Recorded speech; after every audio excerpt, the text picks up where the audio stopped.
आज आम्ही या व्हिडिओद्वारे अशा मराठी अभिनेत्याची माहिती सांगणार आहोत जे मराठी चित्रपटसृष्टीत विनोदाचा राजा म्हणून प्रसिद्ध होते।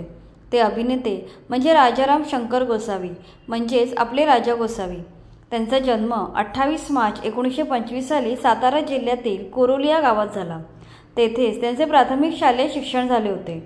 नकला आणि नाटके यांची त्यांना लहानपणापासूनच आवड होती, त्यामुळे पुढे आपण या क्षेत्रात काम करायचे असे त्यांनी पक्के ठरवले होते। त्यामुळे या क्षेत्राशी संबंधित मिळतील ती कामे करायला त्यांनी सुरुवात केली। सुरुवातीला राजा गोसावी यांनी गंगाधरपंत लोंढेंच्या राजाराम संगीत नाटक मंडळ या संस्थेत अगदी छोटी छोटी कामे केली। नंतर दिग्दर्शक मास्टर विनायक यांच्या प्रफुल्ल पिक्चर्स या प्रोडक्शन हाऊसमध्ये ऑफिस बॉय म्हणून काम करू लागले। पुढे दामू अण्णा मालवणकरांच्या प्रभाकर नाट्य मंदिरात ते प्रॉम्प्टरचे काम करायचे। याच वेळी त्यांना भावबंधन या मराठी नाटकामध्ये पहिल्यांदा रखवालदाराची छोटीशी भूमिका मिळाली। त्यानंतर याच नाटकातील अनेक व्यक्तिरेखा त्यांनी साकारल्या। याच दरम्यान ते पुण्यातील भानुविलास या थिएटरमध्ये तिकीट विक्रेता म्हणून काम करत होते। अशा प्रकारे त्यांचं स्ट्रगल खूप वर्ष चालू होतं। शेवटी मेहनत फळाला आली आणि 1952 मध्ये अखेर जमलं या विनोदी चित्रपटामधून राजा गोसावींना मराठी चित्रपटसृष्टीमध्ये पहिला ब्रेक मिळाला। त्याच वर्षी आलेल्या राजा परांजपे यांच्या लाखाची गोष्ट या चित्रपटामध्ये त्यांनी केलेले काम सर्वांना आवडले। या चित्रपटात त्यांनी राजा परांजपे यांच्या मित्राची व्यक्तिरेखा साकारली होती। प्रेयसीच्या वडिलांचे 1 लाख रुपये एका महिन्यात खर्च करून दाखवण्याचा विचित्र अटीमुळे हिरोची आणि त्याच्या मित्राची होणारी धडपड यात दाखवण्यात आली होती। यातील राजा गोसावींनी साकारलेल्या धडपड्या मित्राचे पात्र खूप गाजलं होतं। गमतीची गोष्ट म्हणजे हा चित्रपट भानुविलास चित्रपटगृहामध्ये दाखवण्यात आला होता। तेव्हा राजा गोसावी यांनी स्वतःच्या चित्रपटाची तिकिटे विकली होती। ज्या भानुविलासमध्ये ते बुकिंग क्लार्क होते तेथेच हा चित्रपट हाऊसफुल गर्दी खेचत होता। अल्पावधीतच ते हिरो बनले। या यशामुळे चित्रपट निर्माते त्यांच्या अवतीभोवती फिरू लागले। यानंतर राजा गोसावी यांनी मागे वळून पाहिले नाही। एका पाठोपाठ एक चित्रपट त्यांनी केले। राजा गोसावींनी त्यानंतर अबोली, महात्मा, बोलविता धनी, सौभाग्य शुभमंगल, बेबी, पुनवेची रात, गंगेत घोडं न्यालं, पसंत आहे मुलगी या चित्रपटात कामे केली। राजा गोसावी यांचे नाव मराठी सिनेसृष्टीत गाजायला लागले।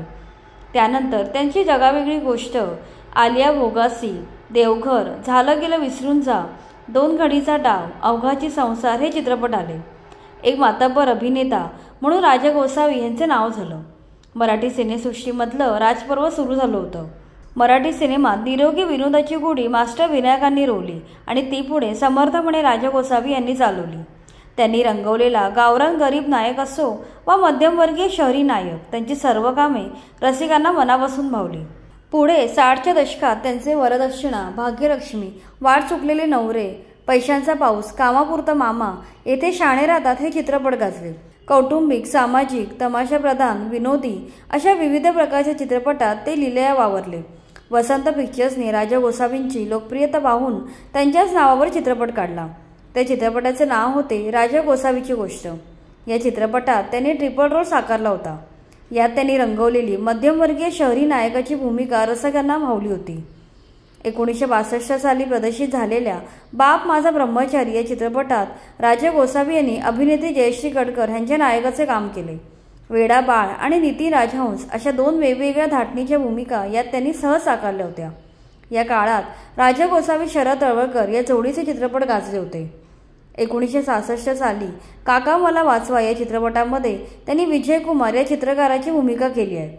परदेशी राहणाऱ्या काकांकडून संपत्ती मिळावी यासाठी केलेली बनवाबनवी आणि त्याचवेळी प्रामाणिक प्रियकराची भूमिका अशी विरोधाभास असलेले पात्र त्यांनी साकारलं होतं। राजा गोसावींचे मराठी चित्रपट जबरदस्त लोकप्रिय होत असत, एवढे की हिंदीतले अनेक नायक निर्माते राजा गोसावींच्या चित्रपटांची व भूमिकांची हिंदीमध्ये कॉपी करत। असला नवरा नको का बाई या चित्रपटामध्ये त्यांनी रंजना देशमुख यांच्यासोबत काम केलं होतं।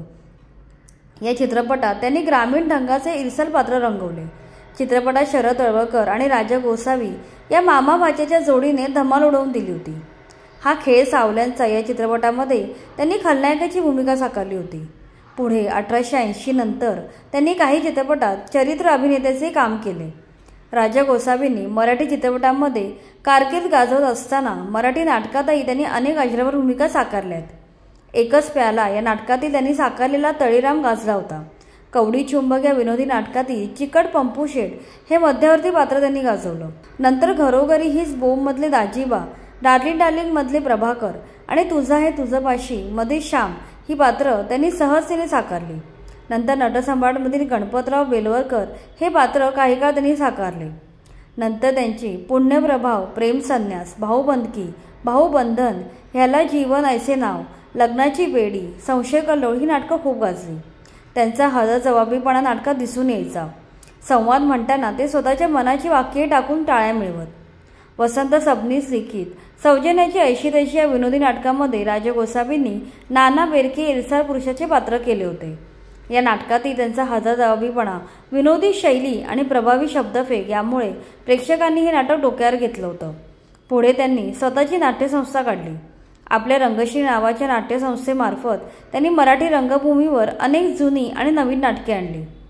1950 ते 1980 अशी 3 दशके राजा गोसावींनी नाटक आणि सिनेमा क्षेत्रे गाजवली। त्यांच्या अभिनयातून प्रेक्षकांच्या मनावर अधिराज्य गाजवले। निरागस आणि बोलका चेहरा, सहज संवाद फेक हे त्यांच्या अभिनयाचे मुख्य पैलू होते। 5 फूट 7 इंच उंच, नाकी डोळी नीटस असे राजा गोसावी यांचे जबरदस्त व्यक्तिमत्व होते। सहजता हा त्यांच्या अभिनयाचा सर्वात मोठा गुण होता। घरीदारी वावरावे तसेच सहजतेने ते रंगमंचावर व चित्रपटात वावरत। भाबडा व निरागस माणूस उभा करणे त्यांना सहजगता जमत असे। राजा गोसावींनी त्यांच्या कारकिर्दीत 100पेक्षा अधिक चित्रपटात काम केलं होतं। त्यात 5 हिंदी चित्रपटही होते। त्यांनी सुमारे 40पेक्षा जास्त नाटकांमधून अभिनय केला होता। त्यांच्या वैयक्तिक आयुष्यात बोलायचे तर राजा गोसावी यांचा विवाह 1950 मध्ये झाला। त्यांच्या पत्नीचे नाव सुनंदा असून त्यांना 2 मुली व 3 मुलगे आहेत। मात्र यामध्ये फक्त धाकट्या मुलीने म्हणजे शमा देशपांडे यांनी त्यांच्या अभिनयाचा वारसा पुढे नेला। आशीर्वाद, घर एक मंदिर, कुटुंब अशा अनेक मालिकांमध्ये शमा देशपांडे यांनी काम केले। तसेच लाल बादशाह, कहो ना प्यारे, बागी यासारख्या अनेक हिंदी चित्रपटातून शमा देशपांडे यांनी काम केले। 1995 साली अखिल भारतीय नाट्य संमेलनाचे अध्यक्षपद भूषवण्याचा मान राजा गोसावी यांना मिळाला। नाट्य परिषदेने बालगंधर्व हा पुरस्कार देऊन त्यांच्या अभिनयाचा गौरव केला। 28 फेब्रुवारी 1998 साली नाटक करत असतानाच हृदयविकाराचा झटका येऊन राजा गोसावी यांचे निधन झालं। निरागस आणि सहज सुंदर अभिनयातून विनोदातील राजाने अनेक दशके प्रेक्षकांच्या मनावर अधिराज्य गाजवलं। आजही राजा गोसावी नावाची जादू ओसरलेली नाही।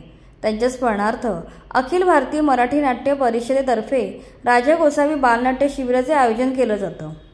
तर ही होती आयुष्यावर प्रेक्षकांच्या चेहऱ्यावर हसू उमटवणाऱ्या विनोदवीर राजा गोसावी यांची माहिती। तुम्हाला हा व्हिडिओ आवडला असेल तर लाईक करा आणि मराठी चित्रपट सृष्टीशी निगडीत अशाच माहितीपूर्ण व्हिडिओसाठी आमच्या चॅनलला सबस्क्राईब करा।